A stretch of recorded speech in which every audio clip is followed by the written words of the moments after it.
para no salirlos del terreno del cine mudo, pues probablemente el viejo Eldelberg esa del príncipe estudiante de Lubitsch se ve mejor, claro, o alguna película de Stroheim, tienen como mayor, no sé, mayor placer para verla o mayor poder de comunicación. José Luis, yo creo que eso es porque se parecen más al cine sonoro, que dice que hay una serie de películas que lo que hacen es explorar el espacio en una construcción dramática que sucesivamente es narrativa, y en cambio hay otros directores, no solo Eisenstein, que consideran que es una escritura con imágenes y por tanto con fragmentos, y todos los que anteponen el montaje a la filmación más o menos continua y ordenada con diferentes distancias, es decir, hay un poco, sale de Griffith y de una parte de Griffith todo lo que hacen los soviéticos, y a partir del montaje paralelo pues sale el montaje de atracciones como una variante más complicada.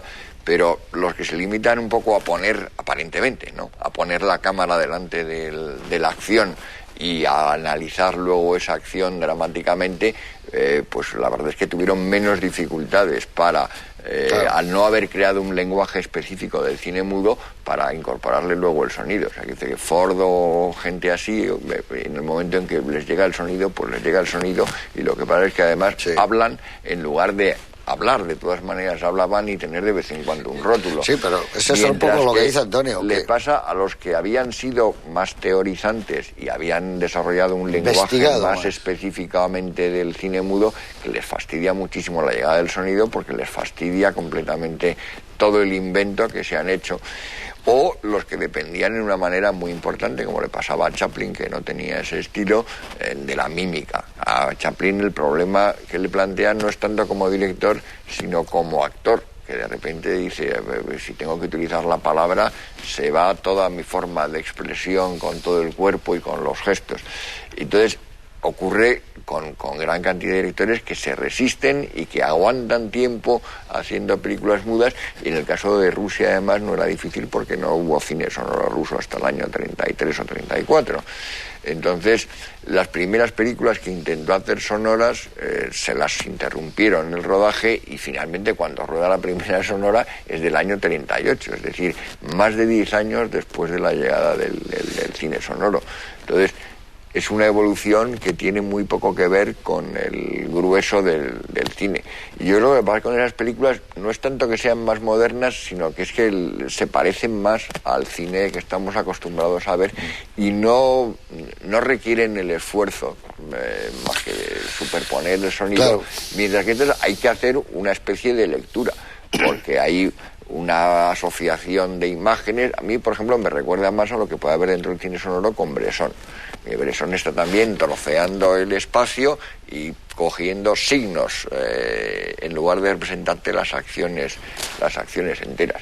Y hace además cosas de montaje raras, que te hace constantemente falsos raccord, te salta continuamente de puntos de vista, no utiliza los puntos de vista de los personajes, no suele haber cruces claro, de miradas en el eje, hace una construcción totalmente propia del director, convertido, pues eso, en Dios, realmente sobre todo en Dios. Que el investigador se ve superado, que un poco lo que decía Antonio, cuando él llega y hace sus grandes películas del Iván el Terrible, Alexander Nevsky, eso, claro, tú notas como que está él un poco a contracorriente, cosa que no le pasa a Dreyer. Dreyer ha hecho un cine mudo prodigioso, pero luego cómo evoluciona, ya hace Ordet y Los días de la ira, y se acopla. Él le cuesta trabajo. Es que es curioso, porque yo creo que Eisenstein, en las películas de Eisenstein, sobre todo en esta que acabamos de ver, lo que no existe es un concepto que es más del sonoro, y que los franceses llamaron la puesta en escena. Claro, es que en Eisenstein la puesta en escena no existe. El concepto... Usted hablo más del documental. De la puesta en escena. En cambio hay cineastas mudos que ya intuían lo que era la puesta en escena, aunque sea en el mudo. Y hay un dato curioso en esta película, que casi siempre los títulos no reflejan diálogos, porque no hay diálogos. Porque hay muchas películas mudas que los actores hablan y luego hay unos subtítulos o unos rótulos que dicen lo que dicen. En El acorazado Potemkin los títulos son explicativos de quién es el personaje, de cuál es la situación, de qué es el momento, o de un capítulo de los 5 que está. Pero normalmente los actores no hablan.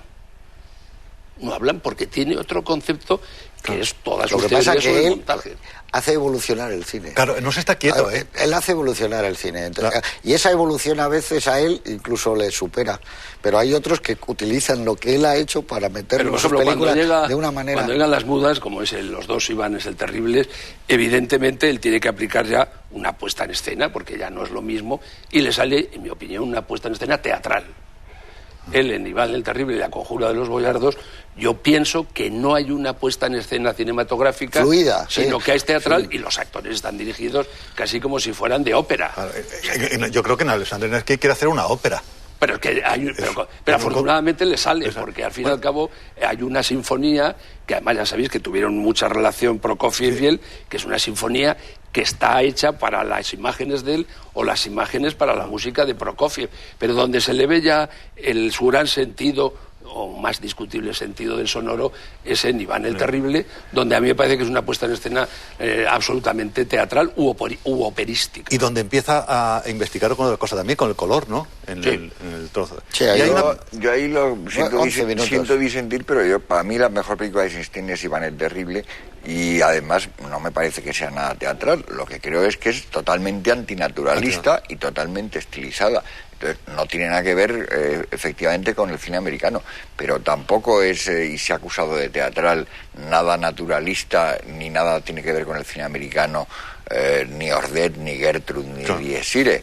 Entonces, eso de que se adapta Dreyer, no veo yo que se adapte. Me parece que sigue siendo tan a contrapelo como pueda ser en cualquier momento. Yo creo que tiene una modernidad Dreyer que no tiene Eisenstein. Yo creo me parece. Yo creo que en el año 45 el Iván el Terrible es de una modernidad absoluta. Pero en el año 2004 ya no tanto. Es más moderno Dreyer. No, lo que en cambio Dreyer sigue siéndolo incluso ahora. Lo que es, yo creo que sí, la modernidad que se tiene en un momento, yo creo que Iván el Terrible, que a ti te gusta mucho, a mí me parece muy teatral, evidentemente no porque no sea el estilo americano, porque evidentemente estoy de acuerdo, Dreyer tampoco hace la narrativa americana y a mí me apasiona. A mí es que Iván el Terrible me parece que es una forma de la puesta en escena, hombre, que te puede llegar, pero yo la veo más teatral, incluso la veo operística por el recitado de los actores. Entendiendo teatral en el sentido peyorativo. No, en el sentido literal de la palabra. Que puede ser teatral, que puede estar muy bien. Ah, bueno, claro, por supuesto. Claro. No digo que no. Según eso, también es muy teatral Mankiewicz, y es muy teatral mucha gente. O sea, pero no es lo mismo. Yo por lo menos... Esas diferencias entre el cine y el teatro las veo cada vez menos claras. Yo tampoco, pero es que Iván el Terrible a mí me parece que son clarísimas. No en Mankiewicz, ni en Dreyer. No encuentro que Yo veo en Mankiewicz una puesta en escena absolutamente cinematográfica.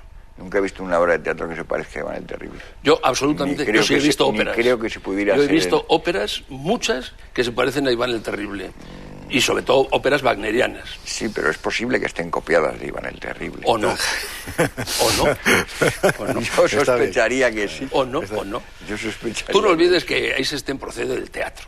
Es un teórico del teatro antes que del cine, y es un hombre que el cine crea todo un lenguaje, que es el lenguaje del montaje. Claro, cuando llega al sonoro, ese lenguaje se le queda un poco fuera de lugar. Y entonces tiene que recurrir a otras teorías, que yo creo que son las teorías que él siempre defendió del teatro. Y que, por cierto, cogido un poco por los pelos, anticipan algunas cosas. Por ejemplo, en este afán suyo, en la película Acorazado Potemkin, de no emocionar directamente, del montaje intelectual, de distanciar al espectador para que tenga un criterio, que no se produzca la catarsis, se anticipa a Brecht.